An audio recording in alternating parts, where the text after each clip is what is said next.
What is going on, everybody? Bulls of Ball Street here, soon to be back on the Prediction Strike channel, so stay tuned for that. But we are here to break down UFC 320, UFC Perth. It was a lot of fun. I think we had a pretty good slate overall, the three of us as a unit. If you go back and look at our last video, which I guess isn't uploaded, but yeah, welcome to the UFC 320 breakdown. We're going to go over the full card, all of our favorite plays, everywhere from the early prelims to the main event. We've got two title fights tonight. Should be a lot of fun. Going down in Las Vegas. Let's get into it. Bada bing, bada boom, Mr. Worldwide. We walk in the room, and I think this is the third fight of this series, if memory serves correct, right? Second fight is series. Second, of course, even better. Yeah. All right, on to the next thing here we have. So, more intelligent speak between Veronica Hardy versus Brogan Walker.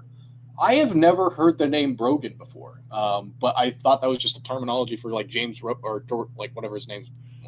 You know what I'm trying to refer to. Anyway, terrible joke. Moving forward, let's walk through this fight. I actually had an Indian friend named Brogan in high school. I wonder if she has some Indian heritage, but he was a dude, so that's kind of interesting. But yeah, I don't think this is going to be a super close fight. I mean, neither of them are amazing, but Veronica Hardy, I think there's just kind of levels to this. She's a good bit better than Brogan. Definitely a far better striker. She's got pretty good movement on the feet. Brogan does not have very accurate takedowns. That's kind of what she's probably going to be trying to do here is take down Veronica Hardy, because I don't think she's really going to step to her in the striking department. Hardy coming off the Eduardo Mora loss, where her takedown defense looked bad, but Brogan, I'd say when you compare her to Mora, like she's probably going to try to do similar things, but I don't think she has the same skills that Mora does with the ability to get it to the ground. I don't think it should be too hard for Veronica to stave those off. She already has a bunch of movement on the feet as is. Brogan's also super inactive. She is a BJJ black belt, doesn't seem to even use it very much. Yeah, I'm going with Veronica Hardy here. Yeah, give me Hardy as well. Keep it short. Not one I'll be probably tailing in reality, but that's the pick. Yeah, I'm just going to go with Hardy by decision. That's normally how these fights go. Favorite by decision. All right, on to the next one. Ramiz Brahimaj versus Austin Vanderford. Not familiar with Vanderford, but I'm pretty sure we've talked about Ramiz before. Yeah, Vanderford is Paige Van Zant's husband. He won in his UFC debut in his last fight against Nikolai Veretnikov, who's fighting on this card. He is a pretty good wrestler. Shin is a little bit suspect, but did look pretty good in his UFC debut. It was short notice, won by TKO. This is going to be a grappler versus grappler match, kind of, because Ramiz is very grappling oriented. Sometimes a little bit too comfortable just doing BJJ off his back, but usually a pretty capable wrestler as well. Just a bit comfortable on his back when he can't get that wrestling going. He can also hit hard on the feet. Not the most technical striker ever. Definitely needs the fight to go to the ground to win, though. He has 11 submissions in his 12 wins, so basically a submission or bust kind of guy. Vanderford, not very good at striking either. He kind of just throws big shots to set up the takedowns and then goes to work from there. So yeah, we got grappler versus grappler. I'd say BJJ. Ramiz probably just has a little bit better pure BJJ. Striking is about the same. Vanderford is definitely the better wrestler. So I think I'm going to go with Austin Vanderford just because the wrestling gives him more of an opportunity to control the flow of the fight and the pace of the fight. I do think, though, I don't think, I looked at the odds, and if he's still around 3-1, I don't think I'd touch this with my money unless I was going to bet like a Ramiz sub. But I know Austin has pretty capable grappling defense. I don't know if Ramiz is really going to be able to catch him in a sub. So I'll go Vanderford decision. Yeah, Ramiz's best path to victory as of late and throughout most of his career has come on early submission attempts and kind of going all out from the gates with KO attempts as well, kind of just going all out, putting forward pressure on. And if he doesn't get his opponent down during that, it's hard for him to really keep that energy throughout the rest of the fight. So I'm going to take Vanderford probably in like a round 2 or 3, maybe just by decision as well. But I expect Ramiz to come out hot and then kind of slowly fade into the distance. Yeah, I'm with you guys on this decision win. I was a little bit excited about potentially chasing a finish here for Vanderford, just because like it seemed like it's something he could do. But Brahimaj has had a decent time in the UFC from what I see. So I could see like a ground and pound, maybe like TKO win if he gets on top of him for long enough, for sure. All right. On to the next one here.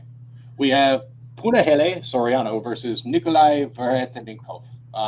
Yeah, what should we be expecting here?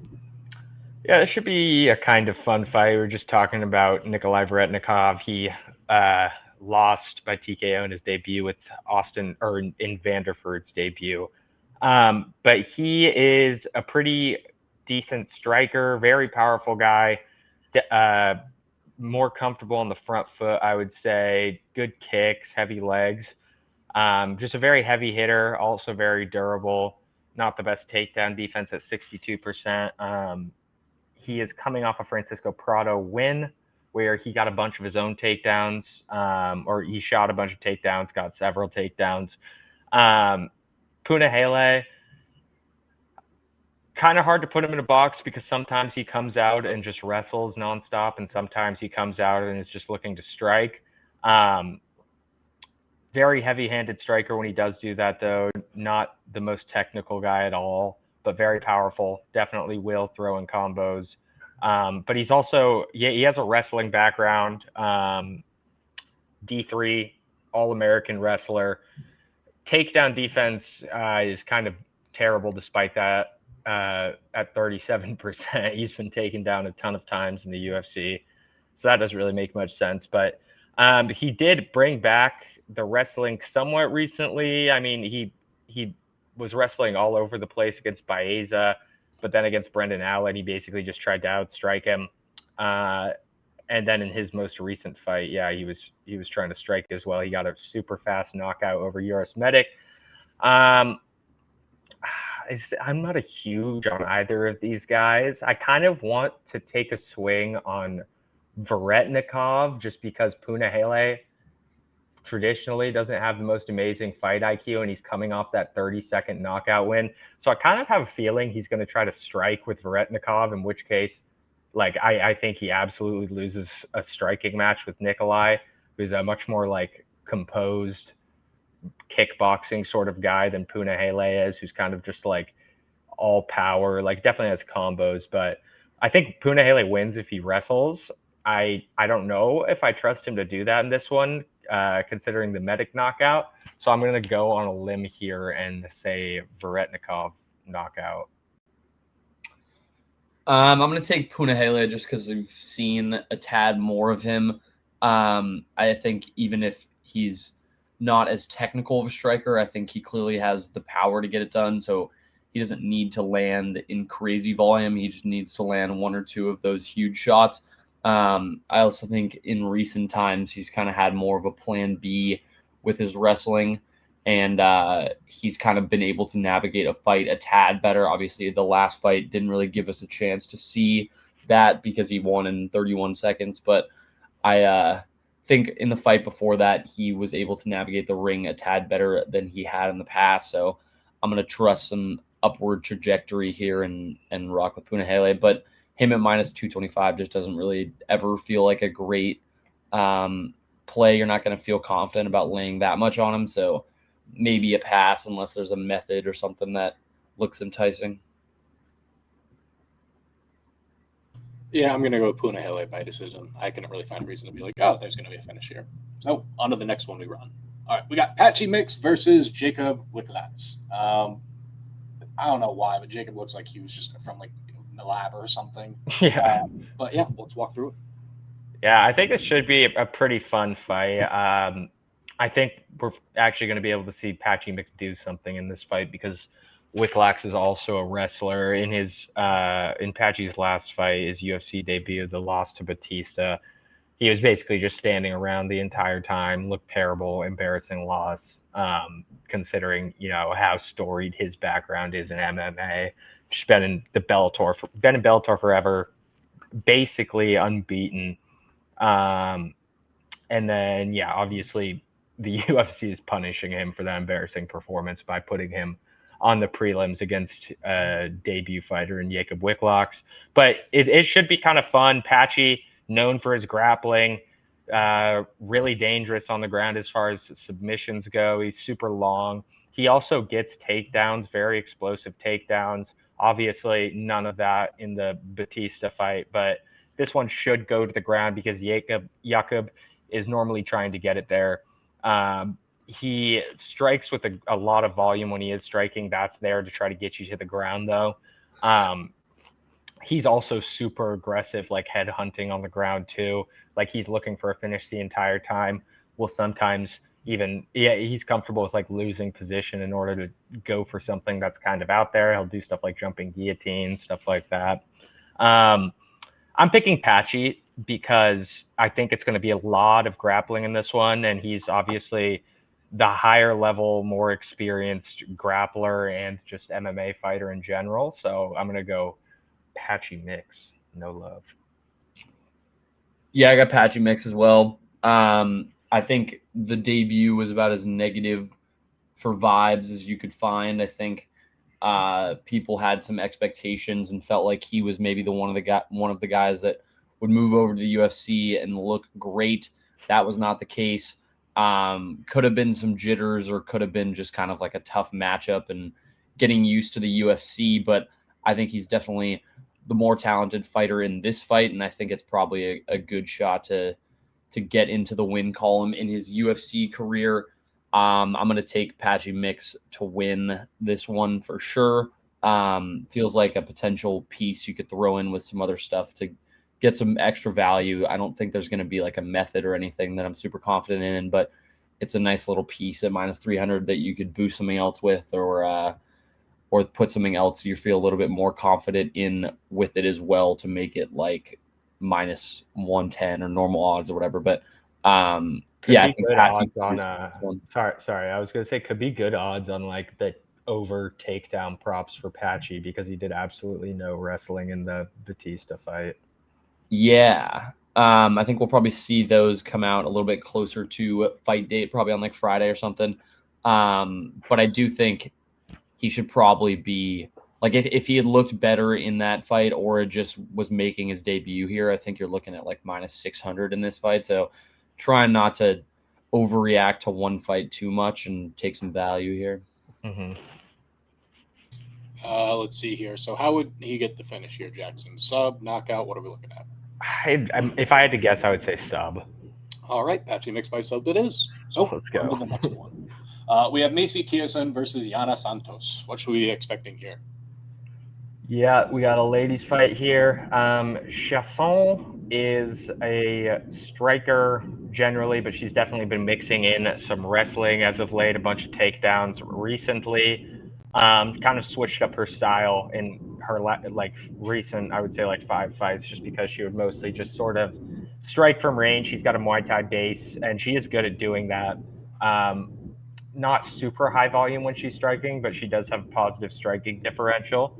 Coming off the Ketlin Vieira loss, where she just couldn't really get the grappling going, and was outstruck by Ketlin. And Yana Santos, also a good striker, a bit higher volume than Macy is, landing 4.42 strikes per minute. Significant strikes. Not the most powerful fighter, really, but a lot of output, obviously. Kicks are nice. Very good at controlling range, sort of like Macy. Wrestling in her back pocket, not amazing, though. She has 50% takedown accuracy, 53% takedown defense. Coming off the win over Misha Tate. And I don't know. I think I'm going to go with Yana. This is kind of a dog or pass sort of fight for me. Macy, like I said, kind of doesn't fight the same way she used to. She's kind of a grappler more so these days. And Yana is a tough girl to wrestle with. She has really good footwork. She's a really fast striker, and she'll make you pay when you try to come into the pocket. So, and like I said, the range management is really good. Very close one. I'm going to go with Yana. Yeah, I kind of agree on the underdog or pass situation. I don't think either of these fighters are all that great. Macy looked really bad in her last fight, just kind of let herself get ragdolled on the ground and just kind of be on the bottom for 15 minutes in a fight, and that did not work out well for her. She got dominated. Santos looked decent, but Miesha Tate also just kind of put together a weird performance. There wasn't anything you could totally take away from it. I didn't leave thinking Santos was anything super special. Not super confident either way. I think Macy's probably a tad more talented if she can figure out kind of what the hell she's doing in there after a bad last fight. I think if she can turn that around a tad, the quality is probably, or the ceiling is probably higher in her case. So I'm going to take Macy, but not one that I will be uber confident in. Yeah, I'm just going to go with Macy by decision. Seems like a boring fight. So, on to the next one here. Alrighty, we got Attila Gautier versus Tristan Vines. Name sounds extremely German, and it's not German on the right, I don't think. So, yeah. French? I think it's Belgian. I think. I could be wrong. Right. But yeah, I don't really have a breakdown for this one. It's a very new fight. Atiba was supposed to fight Ozzy Diaz. Ozzy stepped out. He was an enormous favorite in that one too. Yeah, I mean, I think Atiba's just going to come in and knock out Tristan Vines in the first round pretty much 7 out of 10 times or something. It should just be an Atiba Gautier knockout. That's what I got. Word. Tristan Vines is a cool name. I'll give him that. Yeah. Move on. Yeah, I mean, guy's first time showing up in the UFC, maybe he surprises us or something, but it should just be a knockout, like you're saying, for Gautier here. Yeah. All right. On to the next. I guess for just kind of one thing, do you expect them to just be building him up as a elite prospect? Is what they're trying to do here, or why? Yeah, I think so. I mean, I don't, because they pretty recently brought Ozzy Diaz, who was the person he was supposed to fight in, but Ozzy didn't look amazing in his debut, so I think they knew Atiba was just going to come in and then knock him out. So yeah, it seems like they're just giving him a layup win here. Okay. There's no way that dude is 23 though. By the way, just if we're being real, look how old he looks. Yeah. What? 23 is insane. Kind of looks like a Teenage Mutant Ninja Turtle. I'm not gonna lie. But yeah, on to the next one. Daniel Santos versus Ju Sung-yu. What should we be expecting here? Will the Asian front continue to rise, or will it be stalled? It definitely could. This should be a close fight, I think. Santos, very explosive guy. Doesn't really care about getting hit at all, as you'll see, as a negative striking differential at a pretty high output. 4.96 strikes absorbed. Significant strikes absorbed a minute is a lot to absorb in a minute, but he doesn't really care. He'll just get cracked, pop right back up. One thing I don't like about him is that he's another guy who's really comfortable with just playing the BJJ game from his back, is comfortable trying to just throw up subs that maybe aren't there from down there. But he does have really good BJJ. Would just most of the time rather see him try to get up, create a scramble, try to advance position there. But had 6 takedowns in his last fight. Love to see that. Ju Sang-yu, pretty good striker, nice movement. He switched stance, very wide base. I would say he throws pretty much everything with intent. His stance is sort of reminiscent of Alex Pereira with the really wide base. It's going to be a really close fight. I mean, he's coming off the super fast knockout over Jeka Saragi, who is one of the worst fighters in the UFC. I mean, I don't even think he's a UFC fighter anymore. So I don't rate that at all. I'm going to go with Daniel Santos. He has a lot more quality wins. Who cares about a Jeka Saragi win? He's at a really good gym. I've seen a lot more impressive things from him in the UFC octagon. So definitely think Ju has a chance here, but I'm going to go Santos. I'm going to take Santos as well. Haven't seen enough of you at all. That quick win in his first fight didn't really show me anything. This is basically a debut for all intents and purposes for you here. Santos, I feel like you can at least get a better read on what he's going to be like throughout a full fight. He's had some solid wins. He's not like anything crazy. He's not probably an elite prospect, but he's a guy that you can probably count on to put together a solid performance, and at least there's more of a sample size for it.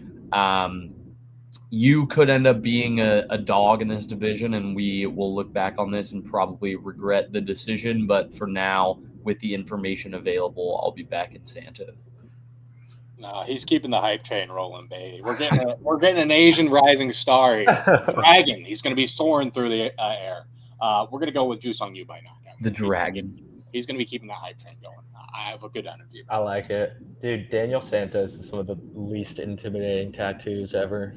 It's like a puppy and like a baby girl. Yeah, it's like the least intimidating dog of all time. Yeah. It's like, I get it's a dog your grandma would have. It's like, I understand, like, the kid, so to speak. It's like, okay, that's probably a family member. Yeah. But, like, the dog, it's like, come on, man. Like, yeah, it's like, we're going to get some flowers next. So it's like, I get it in one sense because I'm sure it's got emotional meaning, but I'm just kind of like, really? That dog? Yeah. All right, on to the next one here, though. We got Chris Gutierrez versus Farid Basharat. What should we be expecting here? Yeah, Farid, very well-rounded dude, brother of Havid Basharat. Would say the better of the two Basharats. Good striker, good wrestler, lots of kicks. Footwork is nonstop. He's always moving around. Averages a ton of takedowns a fight. 3.97 per fight. Takedown defense is very high too at 80%. He has been taken down, I think, a couple times in his last few fights, though. Chris is a really good, like, kickboxing sort of guy. High volume and good striking differential. You'll see he absorbs 4.59 strikes to 2.65, or he lands 4.59 to 2.65 absorbed. Basically, he's going to come forward and just, box with you. He does what a good kickboxer does. He's going to eat at your legs, and then, just throwing combos at you, throw straight punches. He looked pretty good in his last fight. He definitely has some grappling holes that I think Farid should just be able to expose. I also think Farid is just kind of better everywhere. All he really needs to do is be wary of getting like his legs chopped by Gutierrez, and he should be fine. He already moves really well anyway, so I'm going with Basharat. Yeah, me too. I think Gutierrez's only real plan and path to victory here is eating up the legs. Like you said, he's as good of a leg kicker as you can find in the UFC, but he doesn't really have much of an X factor outside of that. If Farid is able to deal with that, I don't know where Gutierrez goes from there. I think Farid has a little bit more in his back pocket and more ways to win this fight. Obviously great on the ground, but I think even if they're standing and he can avoid some significant leg damage, he could beat him in a kickboxing match as well over 15 minutes. So give me Farid here. Probably we'll find a method or something. That minus 455 number isn't giving you too much. Yeah. Yeah, I'm going with Farid by sub here. I like the spot. I think sub as well, Wells. All right. Hopefully we'll get some nice sandwiches. All right. On the next one, we got Edmund Shabazian versus Andre Muniz. What should we be expecting here outside of name value? This is going to be like basically BJJ versus striker here. Muniz is the BJJ. Shabazian is the striker. And he's a pretty good one at that. I'd say decently well-rounded. Like, he has some offensive wrestling, but he can just be taken down really, really easily. The takedowns aren't very accurate either. Not great BJJ defense, so if it gets to the ground, things could get scary for him with how good Muniz is.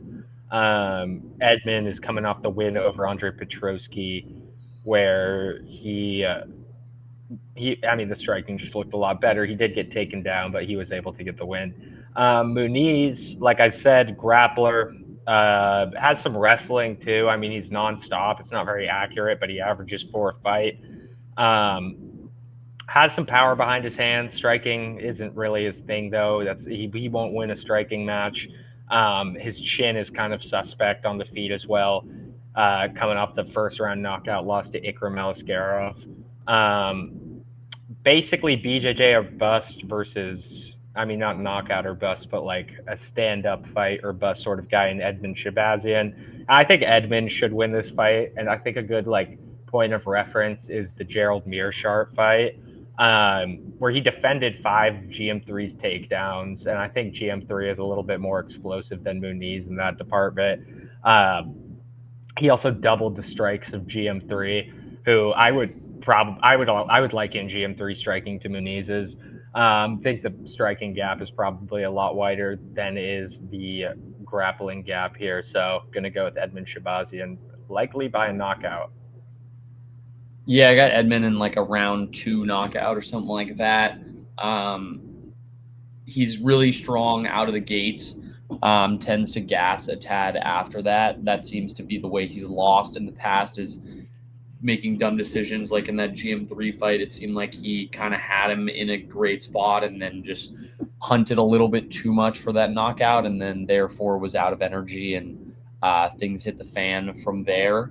But this feels like a similar fight in terms of a grappler versus a pretty pure striker. Shabazian's takedown defense has actually been good early on in fights before he reaches that gas point, and Muniz doesn't have the strongest cardio as well. He's a guy that can gas himself out, and I feel like if he's having to fight back to Edmund pouring on the pressure to start the fight, he's probably going to gas himself out anyway. So I don't know if he's going to be in a great spot to really take advantage of a tired opponent towards the end of this one. I think Shabazian just probably has a bit too strong of an advantage in the striking department to turn down. So that's going to be my pick as well.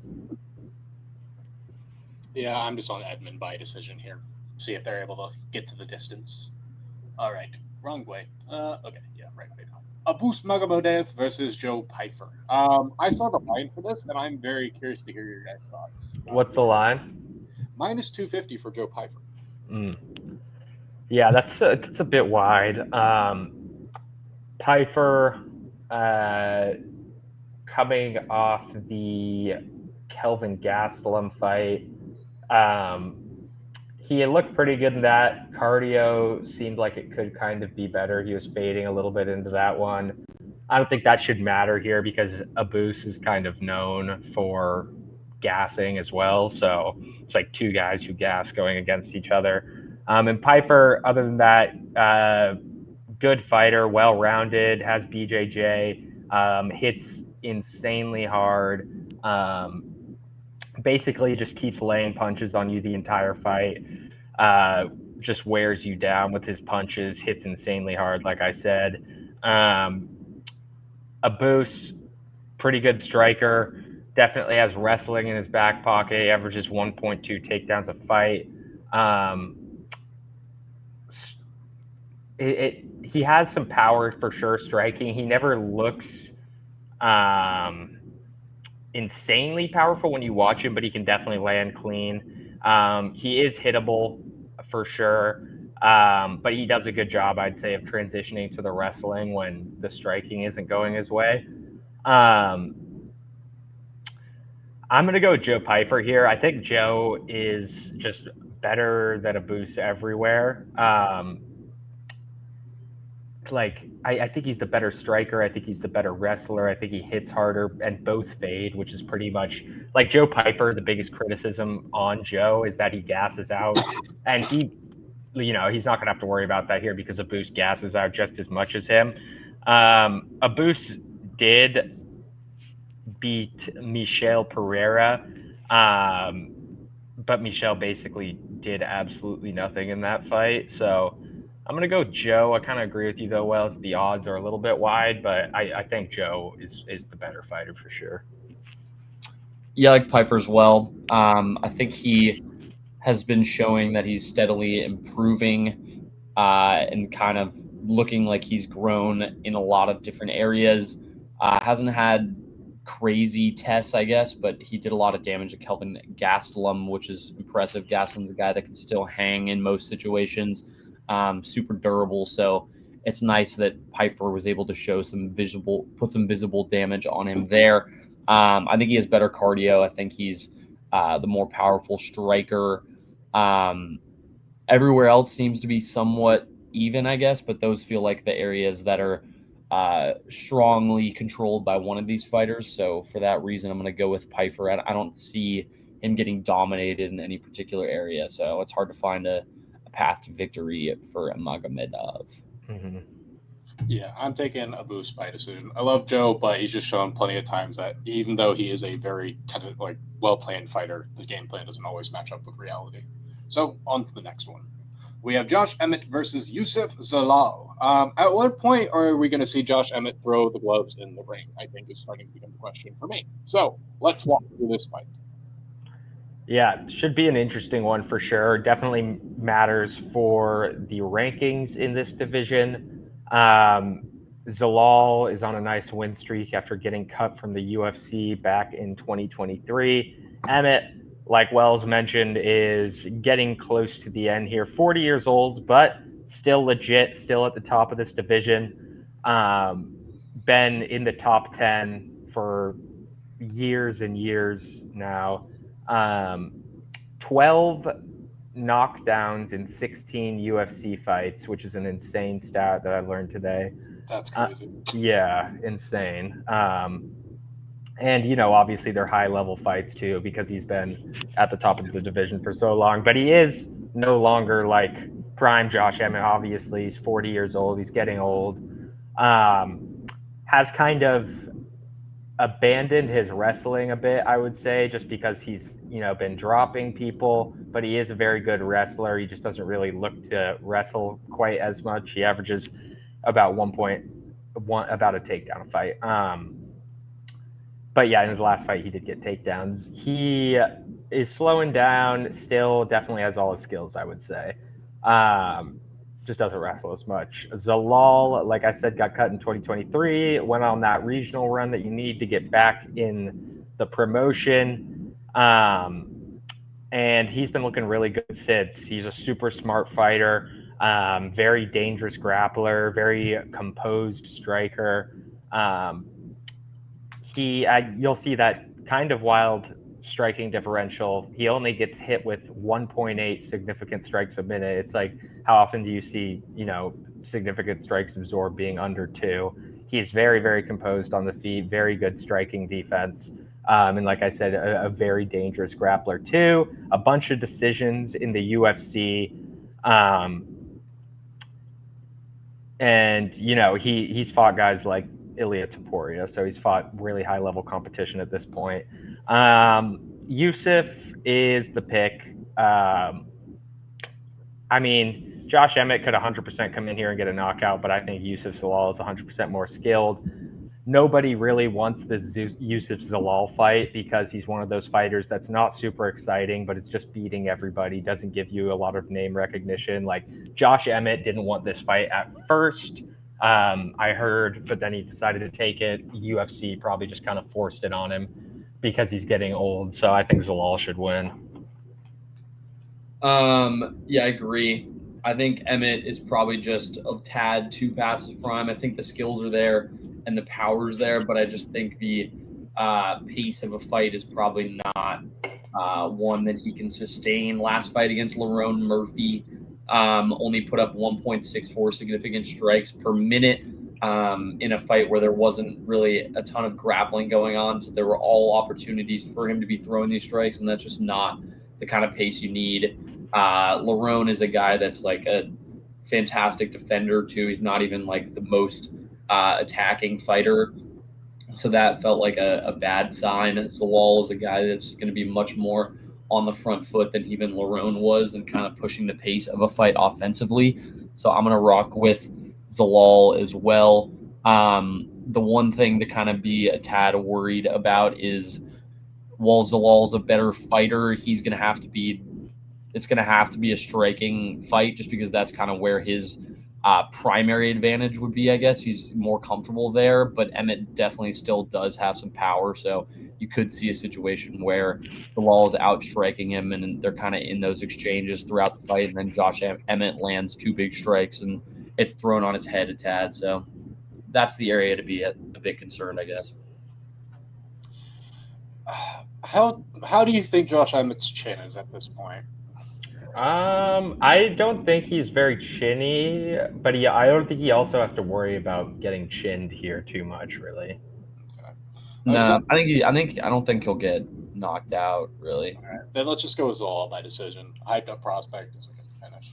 I think that's probably the way it goes. I think you could take like a spread, maybe. I don't know if that's out yet, but if there's like a round spread or something, I think he could look dominant striking for 3 rounds, but just not get a finish, and he wins 30-27. Yeah, I feel that. All right, on to the next one here. We got Jerry Projak. Oh, I can't speak that name, apparently. Versus Khalil Roundtree. What should we be expecting here? Jerry's photo is ridiculous. I know. It's a lot to process, but I can't remember properly. Is Khalil the fighter that went against Pereira that we liked, or we don't? Yeah.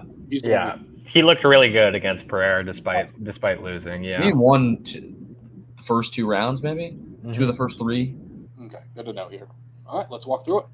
Yeah, this should be a super fun fight, obviously. I mean, these last 3 fights are just bangers as far as what they mean for their respective divisions. But Yuri, very, very fun, exciting striker, very dangerous, very, very aggressive, throws everything he can at you, lands 5.74 strikes a minute, absorbs 5.7. So obviously he's okay with paying to play.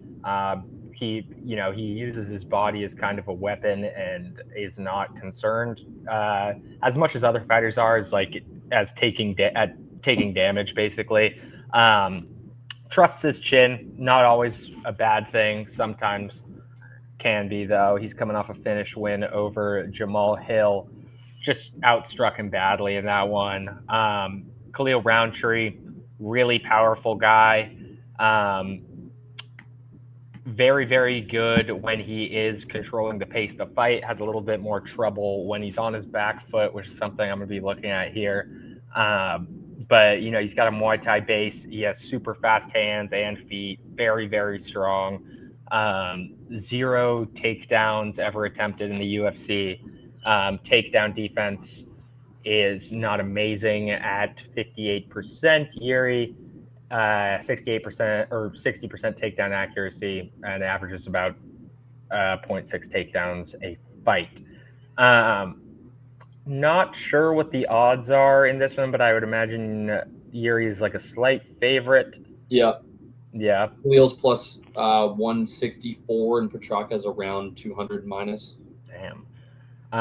That seems pretty wide, but yeah, that's where I'm going. Damn. Okay.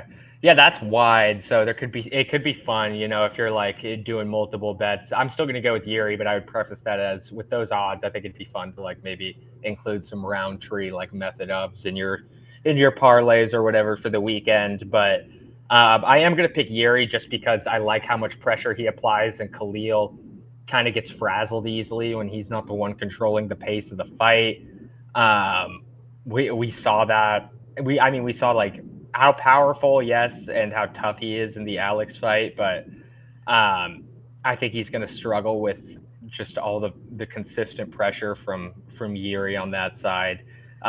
He also threatens the takedowns, which helps. Khalil doesn't threaten any sort of wrestling or grappling at all, so I'm going to go with big Yuri here. Definitely not super high confidence, especially not at these odds we're seeing in the books. Yeah, in my eyes, I feel like this is pretty close to 50-50. I would expect Yuri to be a tad favorite in this one, but I think Khalil is better than this price tag would state. Yuri obviously is a guy that needs some sort of chaos in the ring in order to look his best. It's not the prettiest style, but that's usually when he has his most success, is when kind of some chaotic exchanges break down and he's able to kind of weave in and out and take his spots there. I like Khalil Roundtree a lot. I think I was very impressed in that Pereira fight. I think he looked really good early on, and then Pereira just kind of wore him down as it went on. And obviously Pereira's a champion, so it's nothing to really scoff at. I don't think that's anything crazy. Yuri's also had his fair share of poor performances against him. I think he just really knows how to manage a fight, and I trust him to kind of be on the defensive and pick his spots and manage minutes and win minutes in this fight more than I do with Yuri. I think Yuri could come out looking amazing, or he could come out looking a little bit sloppy and just kind of flail his way through the fight and take some wild exchanges, but not really have the greatest game plan in the world. And I think Roundtree can be a tad more level-headed and get to a decision victory in this one. So I'll take Roundtree by decision. Yeah, I'm going to rock with Jiri by sub here. Thinking something new.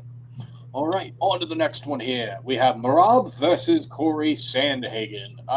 Very wide line here, which I think is interesting. Minus 400 versus plus 300, but it could very well be warranted. So I'm curious to hear your guys' thoughts on this. I mean, it's annoying, but it's probably odds would suggest it's going to be Merab. I love Corey Sandhagen, but clearly, I mean, it's like nobody really at the top of this division, I don't think, can hang with just the insane level of cardio that Merab has. The chain wrestling is so good. Forward pressure is there. That's basically Merab's whole game plan. The striking is like okay. It's a decent alternative to the wrestling, but that's not what he's trying to do at all. Non-stop pressure, best cardio in the promotion, coming off the O'Malley win. Corey Sandhagen, very good striker, deep bag of tricks, very technical, good movement on the feet, variety of strikes, dangerous in the clinch, sharp elbows, sharp knees, good jiu-jitsu as well. Coming off the injury win over Davison Figueiredo, where he was looking dominant before the injury happened. And it's like, yeah, I hate it, but you got to pick Merab here. This is probably his most difficult matchup of like the guys at the top of the division right now, sadly, but I still think it's pretty easily like a Merab win. Yeah, I agree. I mean, I wish it was different. I like Sandhagen as well. I think that would be a fun play, but I just think Merab is kind of inevitable in this division for now. The cardio is too much, like you said. Kind of wild. The over 4.5 in this fight is like minus 380, which makes sense given the two fighters, but I just don't see this one ending early. I think Merab probably shoots 10 plus takedowns, and you kind of see him stall this one out on the ground for a lot of it and outpoint Sandhagen. I don't mind like a Sandhagen spread bet. I think he could do enough in a round or two that could kind of put him in a spot where the judges give him 2 of those and he covers that. That might be how I attack this one. But for now, staying off of it, if I was picking a money line, you want one to throw in a parlay or something, it would be Merab. I don't see anyone keeping up with that pace, but I think the UFC might have a real problem on their hands if he continues to be the champ in this division, just because it's not anything that's going to be selling pay-per-views, really. I don't think people are lining up to see Merab these days. No, they are not. But I agree with you. I'm going to take him by decision and just follow the line where it leads us towards. So, with that said, we move on to the next one. In our final fight of the evening, Alex Pereira versus Magomed Ankalaev, with Ankalaev becoming a larger favorite this time, closer to the 2-1 line. So, what should we be expecting here? What was the line the first time around? Pereira was favored by minus 135. Ah, man. It's now Ankalaev minus 285. Sheesh. But yeah, I mean, makes sense. This fight literally just happened like not very long ago, so I guess and Ankalaev looked pretty good. Alex just didn't really show us the striking volume that we were used to in that fight. Just kind of kept his hands to himself. He didn't get taken down by Big Ank though, which was good. I mean, you could maybe, depending on how you look at it, it's good. It's like he also got outstruck by Big Ank. I mean, but Alex could have a better performance this time around. now that he, is used to fending off the Ankalaev takedowns. He knows he can at this time, and maybe he'll be a bit higher volume, but it's kind of hard to pick Alex here. It's like we literally just saw this fight, and Big Ank was very, very convincing. I think it'll look pretty similar. So, I'm going to go with Ankalaev. Yeah, I think this is another situation where I would like to take Pereira. I've been on the losing end of, I think, every Pereira bet I've ever made. I've either faded him when he's won or I've taken him when he's lost. So whatever I end up on here, he'll probably do the opposite, but I'm going to be on Ankalaev as well. So I guess take your Alex Pereira bets now. I think that this line could even be a tad steeper. I mean, unless Alex Pereira looks wildly different than he looked in the first fight. His demeanor was just kind of like depressing almost. He didn't really look like himself and just kind of was lethargic and seemed to know what was coming to him, which is not really great. I think in this one as well, he probably needs one or two lucky strikes to hit in order for him to do any real damage, and then that's how he's going to potentially win this fight. That's his path to victory here. I think he definitely still has the power to do that, but it's just been a sec, and there wasn't really any opportunity for him to do that in the first fight between these two. So until further notice, I will be backing on Ankalaev in this division. Yeah, I guess I will be alone on an island for this one and take Pereira by knockout and see if he can do it one more time. Significantly more fun. Yeah, way more fun.